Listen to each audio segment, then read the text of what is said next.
and who respect the values of the people whose rights, laws, and property they are sworn to defend.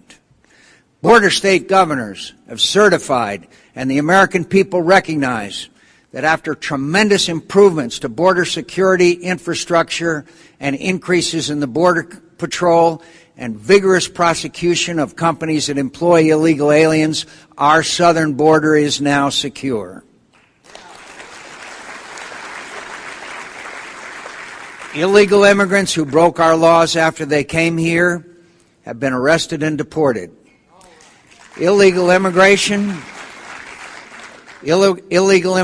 has been finally brought under control, and the American people accepted the practical necessity to institute a temporary worker program and deal humanely with the millions of immigrants who have been in this country illegally.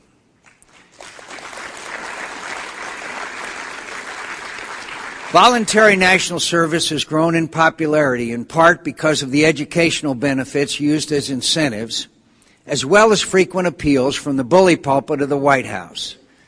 But mostly because the young Americans, no less than earlier generations, understand that true happiness is much greater than the pursuit of pleasure and can only be found by serving causes greater than self-interest.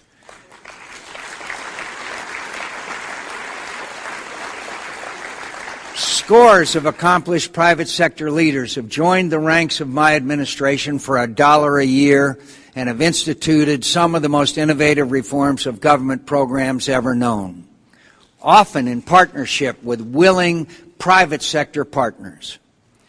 A sense of community, a kinship of ideals, has invigorated public service again. This is the progress I want us to achieve during my presidency. These are the changes I'm running for president to make.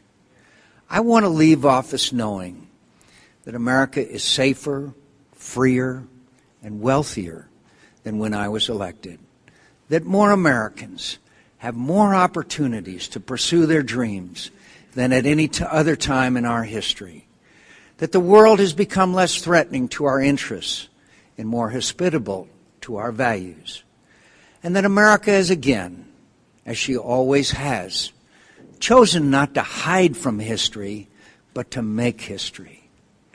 I'm well aware, I can't make any of these changes alone. The powers of the presidency are rightly checked by the other branches of government, and I will not attempt to acquire powers our founders saw fit to grant Congress. I will exercise my veto if I believe legislation passed by Congress is not in the nation's best interest, but I will not subvert the purpose of legislation I've signed by making statements that indicate I will only enforce the parts of it I like.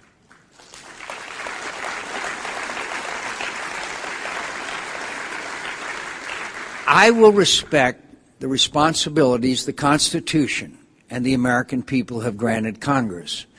And I will, as I often have in the past, work with anyone of either party to get things done for our country. For too long now, Washington has been consumed by a hyper-partisanship that treats every serious challenge facing us as an opportunity to trade insults, disparage each other's motives, and fight about the next election. For all the problems we face, if you ask Americans what frustrates them most about Washington, they will tell you they don't think we're capable of serving the public interest before our personal and partisan ambitions, that we fight for ourselves and not for them. Americans are sick of it, and they have every right to be.